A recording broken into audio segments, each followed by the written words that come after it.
जय हो श्री कृष्ण। श्री कृष्ण भगवान दूसरे अध्याय में कहते हैं, यह आत्मा किसी काल में भी ना तो जन्मता है और न मरता ही है, तथा ना यह उत्पन्न होकर फिर होने वाला ही है, क्योंकि यह आत्मा अजन्मा, नित्य, सनातन और पुरातन है। शरीर के मारे जाने पर भी यह नहीं मारा जाता। हे पृथा पुत्र अर्जुन, जो पुरुष इस आत्मा को नाश रहित, नित्य, अजन्मा और अव्यय जानता है, वह पुरुष कैसे किसको मरवाता है और कैसे किसको मारता है। वासांसे जीर्णानि यथा विहाय नवानि गृह्णाति नरो प्राणी, तथा शरीराणि विहाय जीर्णानि अन्यानि संयाति नवानि देहि। जैसे मनुष्य पुराने वस्त्रों को त्याग कर नए वस्त्रों को ग्रहण करता है, वैसे ही जीवात्मा पुराने शरीरों को त्याग कर दूसरे नए शरीरों को प्राप्त होता है। नैनम छिन्दन्ति शास्त्राणि नैनम दहति पावकः, न चैनम क्लेदयन्त्यापो न शोषयति मारुतः। श्री कृष्ण भगवान कहते हैं, इस आत्मा को शस्त्र नहीं काट सकते, इसको आग नहीं जला सकती, इसको जल नहीं गला सकता और वायु नहीं सुखा सकता। अच्छेद्यो अयम दाहयो अयम क्लेद्यो अशोष्य एव च, नित्य है सर्वगत है स्थाणुर चलो अयम सनातन है। श्री कृष्ण भगवान कहते हैं, क्योंकि यह आत्मा अच्छेद्य है, यह आत्मा अदाह्य, अक्लेद्य और निस्संदेह अशोष्य है, तथा यह आत्मा नित्य, सर्वव्यापी, अचल, स्थिर रहने वाला और सनातन है। प्रभु कहते हैं, यह आत्मा अव्यक्त है, यह आत्मा अचिंत्य है और यह आत्मा विकार रहित कहा जाता है। इससे हे अर्जुन, इस आत्मा को उपयुक्त प्रकार से जानकर तू शोक करने को योग्य नहीं है, क्योंकि तुझे शोक करना उचित नहीं है। श्री कृष्ण भगवान कहते हैं, किंतु यदि तू इस आत्मा को सदा जन्मने वाला तथा सदा मरने वाला मानता हो, तो भी हे महाबाहो, तू इस प्रकार शोक करने को योग्य नहीं है, क्योंकि इस मान्यता के अनुसार जन्मे हुए की मृत्यु निश्चित है और मरे हुए का जन्म निश्चित है। इससे भी इस बिना उपाय वाले विषय में तू शोक करने को योग्य नहीं है। हे अर्जुन, संपूर्ण प्राणी जन्म से पहले अप्रकट थे और मरने के बाद भी अप्रकट हो जाने वाले हैं, केवल बीच में ही प्रकट हैं। फिर ऐसी स्थिति में क्या शोक करना है। कोई एक महापुरुष ही इस आत्मा को आश्चर्य की भांति देखता है और वैसे ही दूसरा कोई महापुरुष ही इसके तत्व का आश्चर्य की भांति वर्णन करता है, तथा दूसरा कोई अधिकारी पुरुष ही इसे आश्चर्य की भांति सुनता है और कोई को तो सुनकर भी इसको नहीं जानता। जय हो श्री कृष्ण।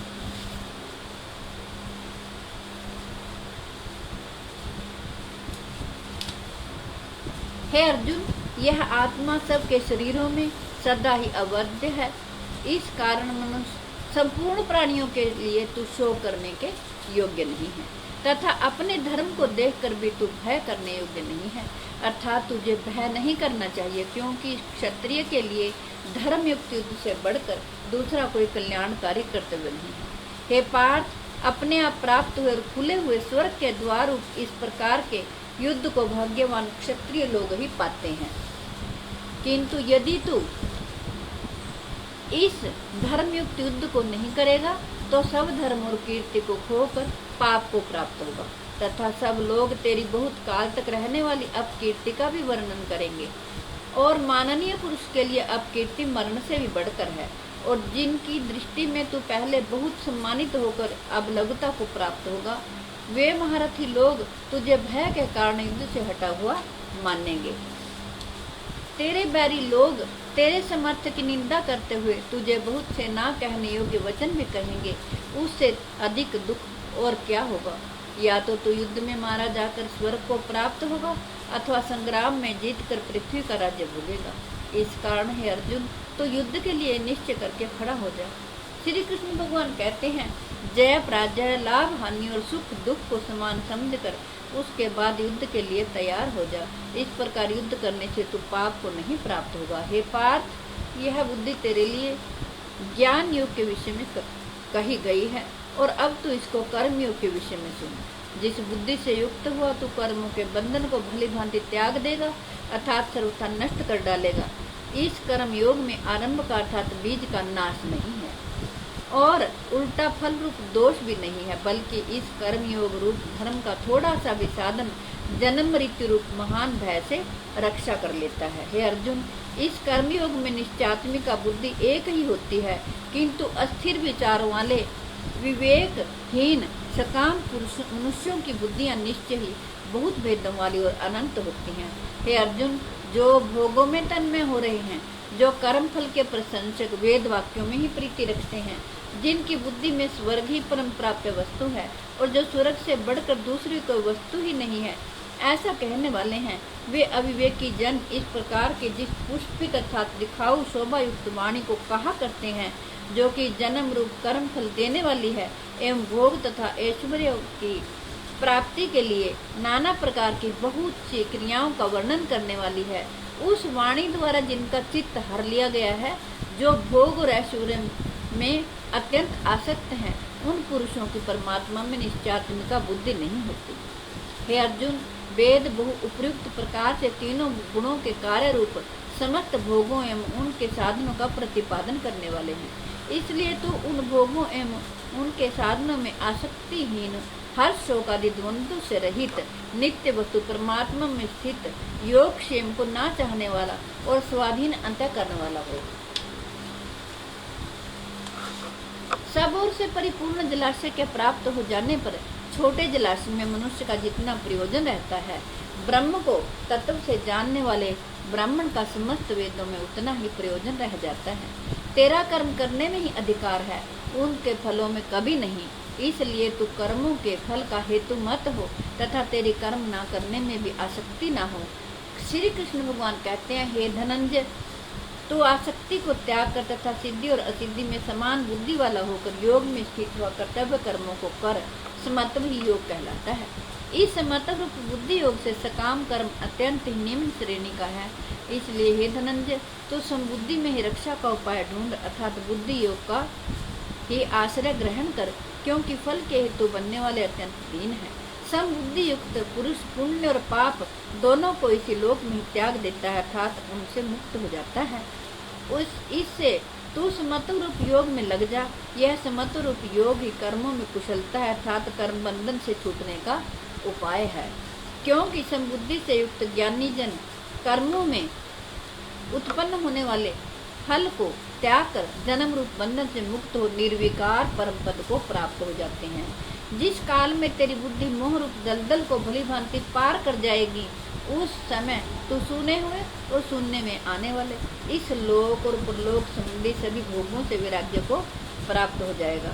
भांति भांति के वचनों से सुनने से तेरी विचलित हुई बुद्धि जब परमात्मा में अचल स्थित ठहर जाएगी, तब तू योग को प्राप्त हो जाएगा अर्थात तेरा परमात्मा से नित्य संयोग हो जाएगा। अर्जुन बोले, हे केशव, समाधि में स्थित परमात्मा को प्राप्त हुए स्थिर बुद्धि पुरुष का क्या लक्षण है? वह स्थिर बुद्धि पुरुष कैसे बोलता है, कैसे बैठता है, कैसे चलता है? श्री कृष्ण भगवान बोले, हे अर्जुन, जिस काल में यह पुरुष मन में स्थित संपूर्ण कामनाओं को भले भांति त्याग देता है तथा आत्मा से आत्मा में ही संतुष्ट रहता है, उस काल में वह स्थित प्रज्ञ कहा जाता है। दुखों की प्राप्ति होने पर जिसके मन में उद्वेग नहीं होता, सुखों की प्राप्ति जो सर्वथा निष्प्रिय है तथा जिसके राग भय और क्रोध नष्ट हो गए हैं, ऐसा मुनि स्थिर बुद्धि कहा जाता है। जो पुरुष सर्वत्र स्नेह रहित हुआ उस शुभ या अशुभ वस्तु को प्राप्त होकर न प्रसन्न होता है न द्वेष करता है, उसकी बुद्धि स्थिर है। और कछुआ सब ओर से जैसे अपने अंगों को समेट लेता है, वैसे ही जब यह पुरुष इंद्रियों के विषयों से इंद्रियों को सब प्रकार से हटा लेता है, तब उसकी बुद्धि स्थिर है, ऐसा समझना चाहिए। इंद्रियों के द्वारा विषयों को ग्रहण न करने वाले पुरुष के भी केवल विषय तो निवृत्त हो जाते हैं, परंतु उनमें रहने वाली आसक्ति निवृत्त नहीं होती। इस स्थित प्रज्ञ पुरुष की तो आसक्ति भी परमात्मा का साक्षात्कार करके निवृत्त हो जाती है। हे अर्जुन, आसक्ति का नाश न होने के कारण ये प्रमथन स्वभाव वाली इंद्रियां यत्न करते हुए बुद्धिमान पुरुष के मन को बलात्कार लेती हैं। इसलिए साधक को चाहिए कि वह उन संपूर्ण इंद्रियों को वश में करके समाहित चित्त हुआ मेरे प्राण होकर ध्यान में बैठे, क्योंकि जिस पुरुष की इंद्रियां वश में होती हैं, उसी की बुद्धि स्थिर हो जाती है। विषयों का चिंतन करने वाले पुरुष की उन विषयों में आसक्ति हो जाती है। आसक्ति से उन विषयों की कामना उत्पन्न होती है और कामना में विघ्न पड़ने से क्रोध उत्पन्न होता है। क्रोध से अत्यंत मूढ़ भाव उत्पन्न होता है। मूढ़ भाव से स्मृति में भ्रम हो जाता है। स्मृति में भ्रम हो जाने से बुद्धि अर्थात ज्ञान शक्ति का नाश हो जाता है और बुद्धि का नाश हो जाने से यह पुरुष अपनी स्थिति से गिर जाता है। परंतु अपने अधीन किए हुए अंतःकरण वाला साधक अपने वश में की हुई राग द्वेष से रहित इंद्रियों द्वारा विषयों में विचरण करता हुआ अंतःकरण की प्रसन्नता को प्राप्त होता है। अंतःकरण की प्रसन्नता होने पर इसके संपूर्ण दुखों का अभाव हो जाता है। उस प्रसन्नचित्त वाले कर्मयोगी की बुद्धि शीघ्र ही सब ओर से हटकर एक परमात्मा में ही भली भांति स्थिर हो जाती है। ना जीते हुए मन और इंद्रियों वाले पुरुष में निश्चयात्मिका बुद्धि नहीं होती और उस आयुक्त मनुष्य के अंतःकरण में भावना भी नहीं होती तथा भावनाहीन मनुष्य को शांति नहीं मिलती। और शांति रहित मनुष्य को सुख कैसे मिल सकता है? श्री कृष्ण भगवान कहते हैं, क्योंकि जैसे जल में चलने वाली नाव को वायु भर लेती है, वैसे ही विश्व में विचरती हुई इंद्रियों में मन जिस इंद्रिय के साथ रहता है वह एक ही इंद्रिय इस अयुक्त पुरुष की बुद्धि को हर लेती है। इसलिए हे महाबाहो, जिस पुरुष की इंद्रियां इंद्रियों के विषयों में से सब प्रकार निग्रह की हुई हैं, उसी की बुद्धि स्थिर है। संपूर्ण प्राणियों के लिए जो रात्रि के समान है, वह उस नित्य ज्ञान स्वरूप परमानंद की प्राप्ति में स्थित प्रज्ञ योगी जागता है। और जिस नाशवान सांसारिक सुख की प्राप्ति में सब प्राणी जागते हैं, परमात्मा के तत्व को जानने वाले मुनि के लिए वह रात्रि के समान है। जैसे नाना नदियों के जल सब ओर से परिपूर्ण अचल प्रतिष्ठा वाले समुद्र में उसको विचलित ना करते हुए ही समा जाते हैं, वैसे ही सब भोग जिस स्थित प्रज्ञ पुरुष में किसी प्रकार का विकार उत्पन्न किए बिना ही समा जाते हैं, वही पुरुष परम शांति को प्राप्त होता है, भोगों को चाहने वाला नहीं। जो पुरुष संपूर्ण कामनाओं को त्याग कर ममता रहित, अहंकार रहित और प्रिया रहित हुआ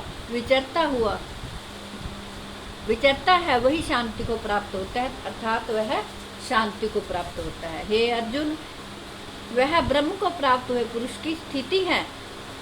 इसको प्राप्त होकर योगी कभी मोहित नहीं होता और अंतकाल में भी इस ब्रह्म स्थिति में स्थित होकर ब्रह्मानंद को प्राप्त हो जाता है। जय हो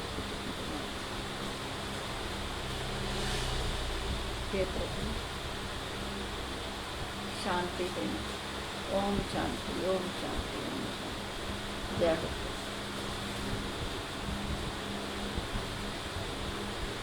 तो ही भगवान मोक्ष देने वाला है, तो ही मुक्ति देने वाला है। हे प्रभु, सब प्राणी आप में ही समा जाते हैं, आप सब प्राणियों की रक्षा करते हैं। हे दीन बंधु दीनानाथ, शांति दें।